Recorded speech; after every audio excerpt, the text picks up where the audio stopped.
There's that one vague social standard out there that we call trust. Whether you're in sales, whether you're in leadership, the way you listen and how you listen, what you ask, the things that you say, and your focus or your intent all builds trust. This is called benevolence, and it's one of the most important parts of gaining trust with another human being. In the second part of my interview here with author and speaker, a friend of mine, Stephen Shedletzky, we discuss the benefits of benevolence as we dive further into and deeper into how to be a great leader and build a speak-up culture.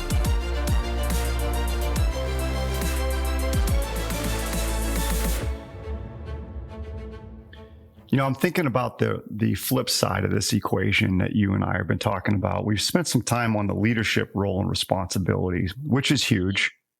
I would agree. What about from the team, the individual on the team? What about their responsibility, right? Because they get frustrated if they're not performing. And we all know when frustration and agitation kick in, we lose our objectivity. You know, we start to listen to the stories in our head that maybe, you know, set us free. And they don't require us to take accountability at the end of the day, right? Yeah. What are the responsibilities of the individual when it comes to this speak up culture, right? What do they have to be aware of? There's that word again, right? Yep. Yeah. It's a brilliant question. So I'll still speak to both because it is a human relationship, right? So one, I like to make the distinction between capital L and lowercase l leadership. So capital case L leadership is you have a formal role and title of leadership, and you actually have, again, that social contract to lead. Just because you have the title doesn't mean you are a leader. Leadership is in the behavior, right? We've all met and know titles who do not lead, and people might do as they say out of fear or necessity, or because they have authority over them. But that's not leadership. That's authority. There's lowercase l leadership, which is you may not have the title at all, but you have leadership and you have influence based upon the way that you behave. So this entire conversation and leading, to lead as a verb, it is open to any one of us. And I'm a big believer, Dan, that we should behave into the role that we want next anyway. If you want a promotion into that leadership role, just start behaving as such now, right? Which means by the time that you step into that role, you're already well prepared because you've been trying it on.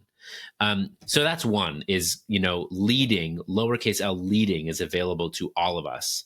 And if you want to find a leader, look to someone who has followers, someone who has people going in the direction that they're going, people who have their back, not for them, but for themselves, because those folks feel that that individual has their best interest at heart and mind. Boom, you found your leader. When it comes to cultivating a speak up culture, it is not 99% on the leader, but it's at least 51. I don't know what number between 51 and 99, but it's somewhere there. I don't think it's 80. You know, maybe it's 60, maybe it's 65, maybe it's 70, but it's at least 51, which means, you know, leaders must encourage and reward, but those who work with and for them must also take a little bit of a risk, right? I'm not a believer. We hear this term, Dan, the fearless leader. Never met one, by the way. And if you truly come across a fearless leader, they're dangerous because fear is important. Fear is data. If it weren't for fear, we wouldn't have courage. And so I think the work of leadership is not to eliminate fear. That's a fool's errand, but to create less fear. And when leaders work to create less fear, now our lowercase l leaders need to step into that, you know, speak up spotlight and take a risk and see how it goes. And then you have your dance of encourage and reward. So if your leaders say it's safe and worth it to speak up and they display it with their behavior, I think it is the leaders among us who test the waters and see how does it go? You know, are you rewarded? And reward doesn't mean here's a bonus, here's a promotion, here's a pay raise, here's a statue made in your honor out front of corporate offices. Reward means thank you. That must have been hard to share. I don't see everything that you're sharing yet. Can you explain a little bit more? We didn't implement your idea, but here's why. Keep it coming. Like, these are all forms of reward. And when you reward people for speaking up and stepping into that spotlight, it means that they and others around them are all the more likely to bring their ideas, feedback, concerns, disagreements, and mistakes to the front as well. I liked something you said there in particular. It was more of the circle back, because I don't think that happens near as enough as people want it to, which is, I heard your idea. We took it into consideration. In this particular situation, we didn't think it was the right fit, but keep them coming. And here's why. Here's why we felt it wasn't the right fit, which could include market conditions. Like, sorry, it's a great idea. How can we do it on 10% of that budget? Yeah, but I like that part, because my gut is that's missed. Not because there's bad intent or ill intent, but my gut is because life gets busy. People, exactly. Yeah. Yeah. And we know, I mean, I reference the Good Samaritan study, and I reference ethical fading in the book. Like, how can good humans behave poorly? Well, we are all subject to the environment that we're in. And when there's a ton of pressure, particularly external or internal pressure, we can show up and behave in ways that aren't us at our best. And it doesn't give the human beings a hall pass, but it can explain unethical or hurried or less than ideal behavior because of pressure, pace, time, money, whatever it might be. Yeah, I mean, pressure is a big one. That can change a lot of people's reactions and responses really quickly. Yeah. And so it's how can you still be extra clear on what are our values? What do they look like when they're behaved? How do we create an environment where, especially when it's hard and inconvenient, we say, hey, I think this decision we're making actually doesn't reflect our values. I think we should look in the mirror here and make a different decision. And if, by the way, you're labeled as the problem, take the severance package, please. No, that's a powerful statement right there. Yeah. If you can afford to take it, or press on in whatever way that you can, in line with your own values. So the other similarity, and there's quite a few of them, is the speak up in general. Sales professionals, whether it's management consulting, whether it's individuals with lots of expertise, complex sales, right, long sales cycles, things like that, business services, some intangibles, the prospect doesn't, and they're not always right. And so what we try to teach is a mindset and a strategy for sales professionals to speak up when the prospect isn't always right. And that sounds like foreign language to many. Yeah. I'd probably say if I took a poll of 100 sales professionals right now, somewhere around 5 to 10 would grasp that concept and say, yes, I actually have a responsibility to speak up if I feel like this prospect or client is going to make a decision that may not be right for them. Mm-hmm. The majority can't do it, and they get stuck. They get stuck in the friend zone, right? They get stuck in the bond that human beings make. We connect with one another, and they say, well, I don't want to mess that up, or I don't want to piss somebody off, or what if I upset them? And they put so much value on that part of the relationship, they end up sacrificing the other part of the relationship, which is that trusted advisor. Yep. My gut is there's got to be some complexities like that, right? Leadership too, right? Mm-hmm. So I'm thinking of one instance I just had because, I'm also a sales professional. I sell keynotes and workshops and coaching and online products and digital courses and all these things. And I sell and I market both in the materials we make on our website and for social media and send out to folks in the conversations that I have. I made a very conscious effort, Dan, early in my career when I figured out I really care about this thing called leadership and culture and teams and organizations working at their best.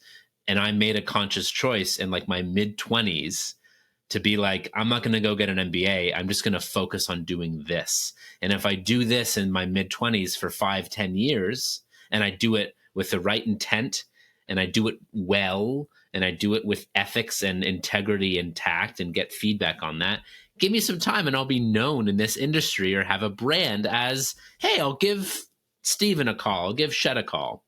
And this just happened to me yesterday. I received a LinkedIn message from someone that I haven't spoken with since 2010 or 11. So literally over 10 years. I knew him growing up, never knew him well, thought of him really well. He's highly successful. He's my perfect candidate. He's self-aware. He's humble. He knows what he doesn't know, at least enough. And he reached out to me saying, hey, I got this event coming up with my management team. It's a team of 5. We want to work on team leadership culture. We've been doing the EOS implementation stuff. It's been going well. We're looking to level up and really focus on who we are as human beings and leaders. And it's not my forte, but I know it's yours. Can we talk? Right?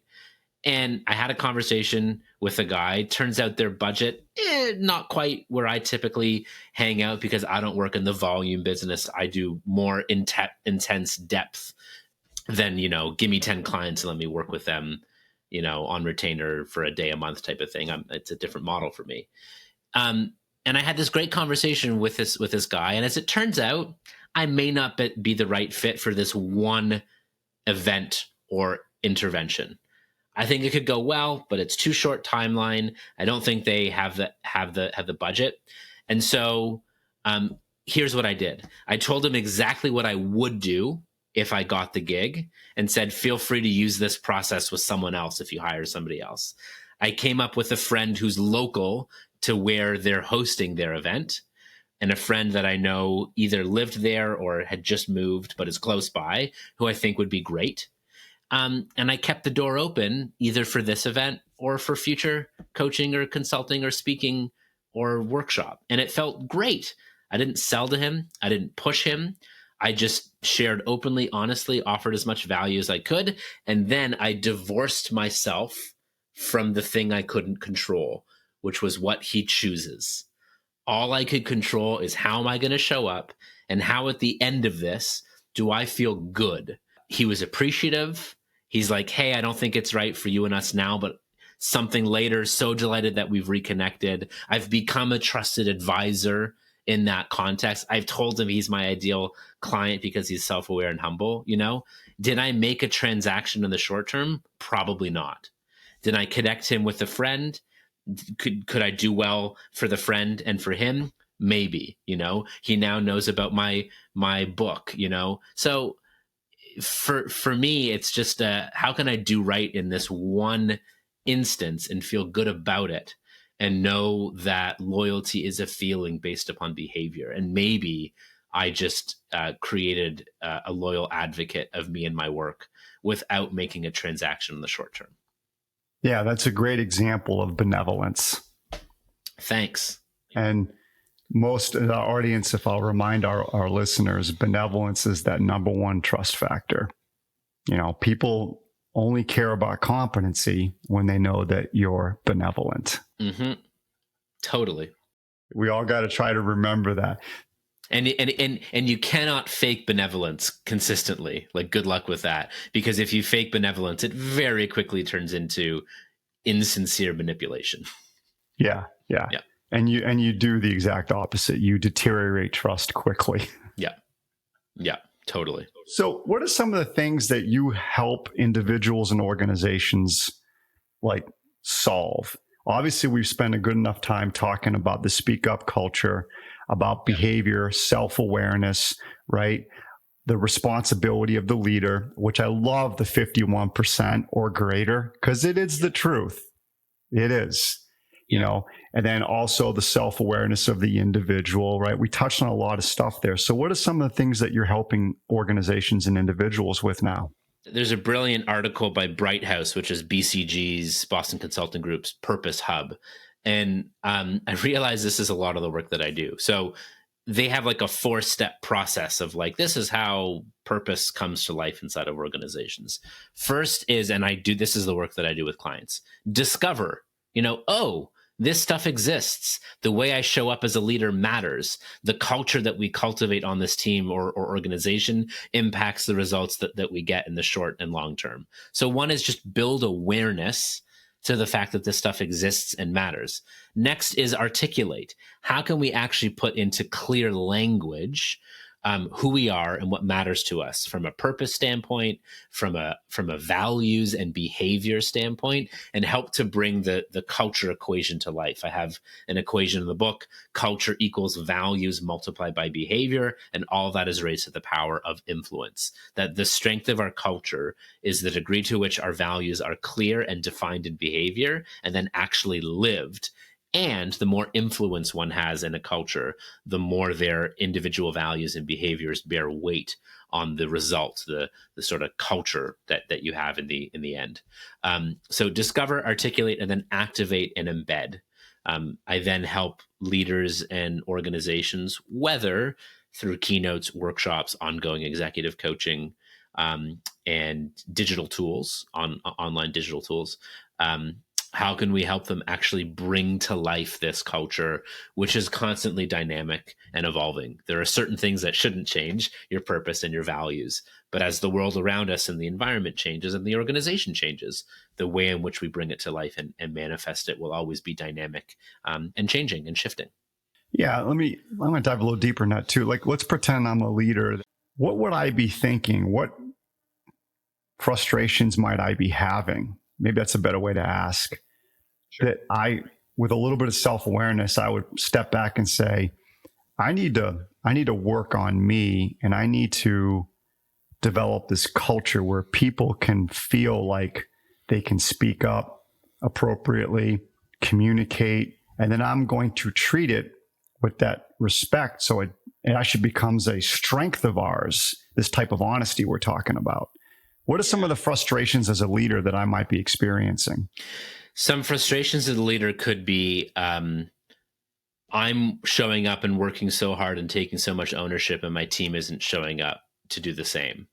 Or it could be, I know that my behaviors are getting in the way of my people showing up at their best, but I just can't help myself when it comes to micromanagement or having my pulse on everything, or, I'm investing so much in my leadership team, but I'm not seeing them invest in their teams. How do I support my leaders to be leaders of leaders? Those are a few. I could think of some more. So where were you for me about 15, 20 years ago then? I was just starting my career, Dan. I would have checked the box off on all three of those. Yeah. Well, we're here now. But no, you're right. There's that tendency, especially as a young leader. I don't want to say young, but inexperienced. I mean it in the best way. Right? Yeah. Micromanagement, because you did the work, the quality, where it needs to be, what has to be done. And then all of a sudden you think you're helping others with the micromanagement, and you're not, right? I've seen some organizations do a really brilliant job of finding who are their folks who are actually great people leaders, and then putting them in domains that they have no experience in. And the beauty is they have no other choice but to trust and empower their teams, because their teams have a domain expertise, and the role of the leader is to help them overcome obstacles or help grow them. So often we promote people to do the job where they were peers with the other 10 to 15 folks who are at their previous level. We now promote them, but the role of leadership is not catching more fish. It's teaching people how to catch fish in their own right and their own way. Because so often folks will get promoted and then it's like, well, here's what I would do. And it's like, but I'm not you. I can't pull that off, right? The work of leadership is, again, your instrument, their instrument, harmony, helping them develop their instrument. So there are some organizations that I see them put folks into roles where they're like, I don't know anything about supply chain analytics, but I know about people and I can help these people. That's brilliant. Because, right, human nature is when we feel stress and pressure, we revert to what we know. Control. Yep. Control and safety. And so then by putting someone in a role where they may not have the technical knowledge, but they got the people experience, they have the people skill set. I mean, that makes a lot of sense. One of the best books on this is David Marquet's Turn the Ship Around. It's a brilliant book. It's probably 10 years old by now, but Marquet became a U.S. Navy submarine captain in 1999, and he was given command of a ship that he had no idea about. So, in 1998, 1999 U.S. Navy, you were taught, if you're a good captain, you'll have a good ship. But if you're a great captain, you'll have a great ship. The results and the responsibility rest disproportionately on the shoulders of its captain, which is fair. But there were nightmare stories of 18-month deployments of these captains getting 4 hours of sleep every night because they felt they had to be on all the time. Any entrepreneurs feel that way ever, right? Like empowerment, that's a nice word, right?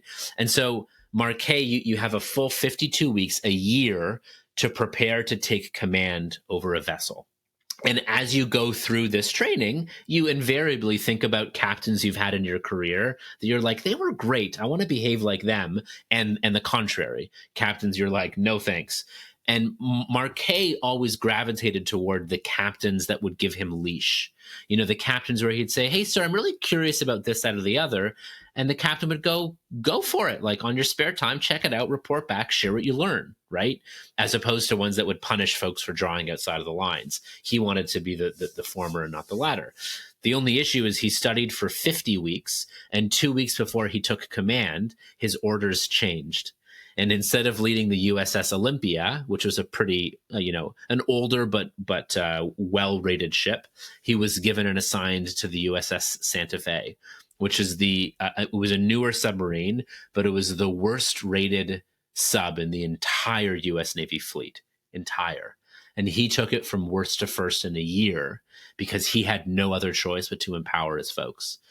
Because through a series of exercises, he realized that he didn't know the crew and he didn't know the ship. He actually shouted out some commands that his second in command, his navigator, his XO, delivered the same order, to which nothing happened. And he looked over to his XO and he's like, did you know that that didn't exist on the ship? And the XO was like, yeah, I knew that. He's like, well, why did you deliver the order?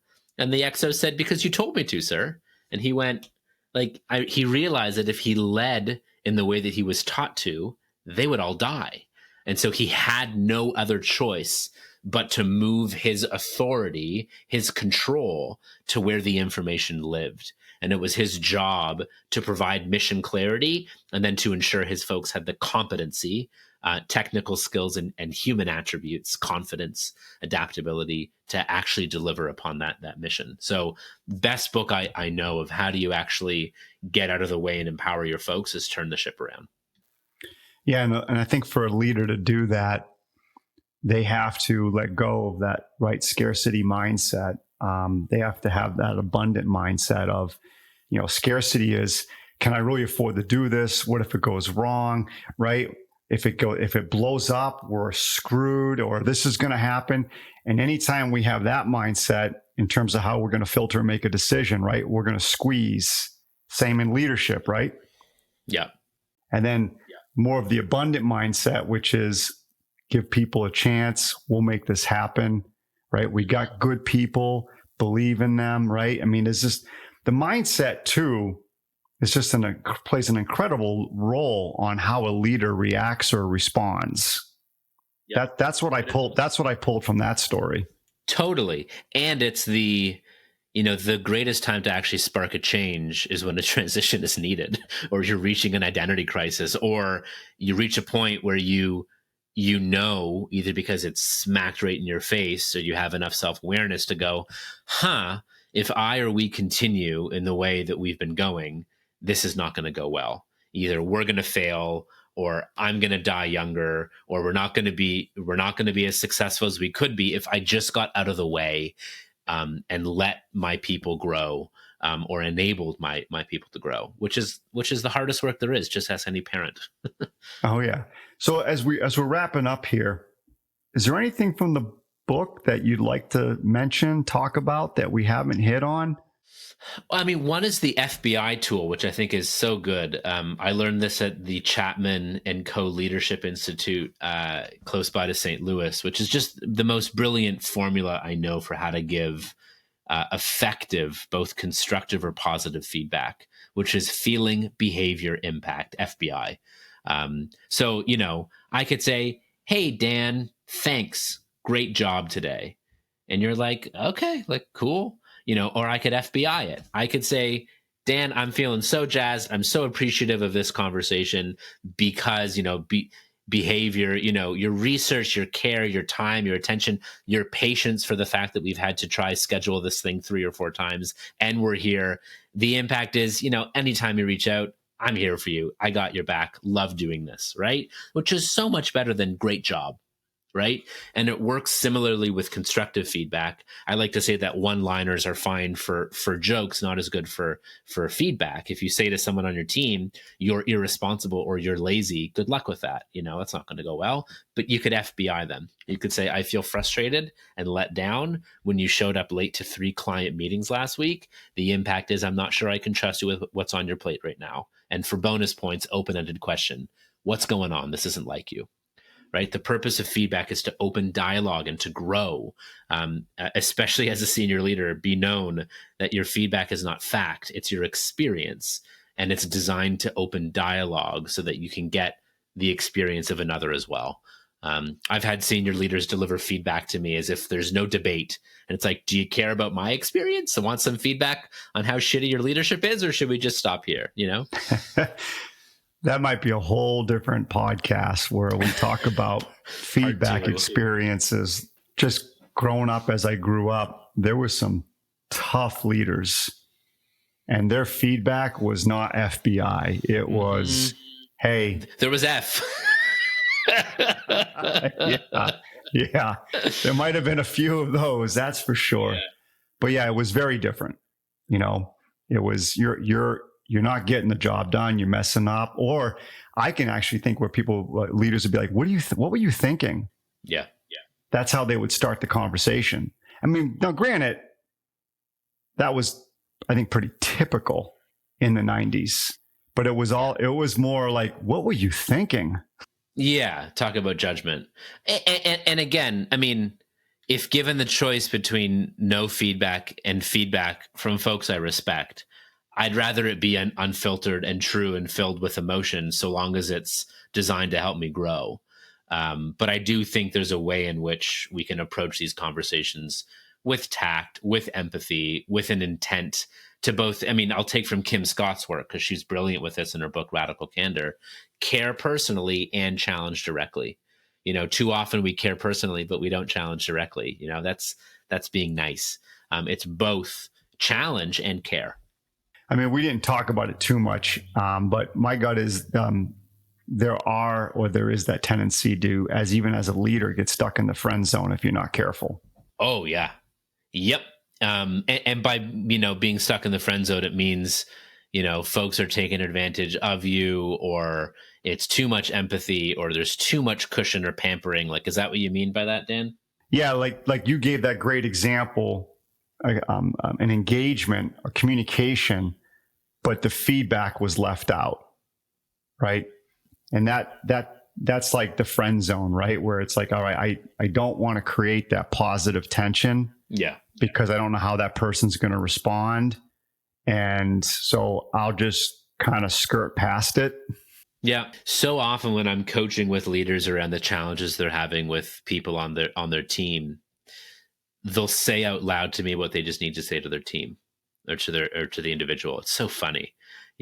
I'll be coaching with them, and they'll say to me, "I'm just not sure I should even bother having this hard conversation with them, because I'm not sure if they want to do the work to grow and level up." And I'm like, start there. Again, this is a made up scenario, so this is not true, but it's like, hey, Dan, I'm sitting on some feedback for you. And if I'm really honest, I'm telling myself a story that I'm not sure you want to hear it. Um, and when I'm not sure you want to hear it, I don't know if I should share it. So I have some feedback. It could help you grow in your career, in your life as a leader. If you want it, it's here. And then see how your team member responds.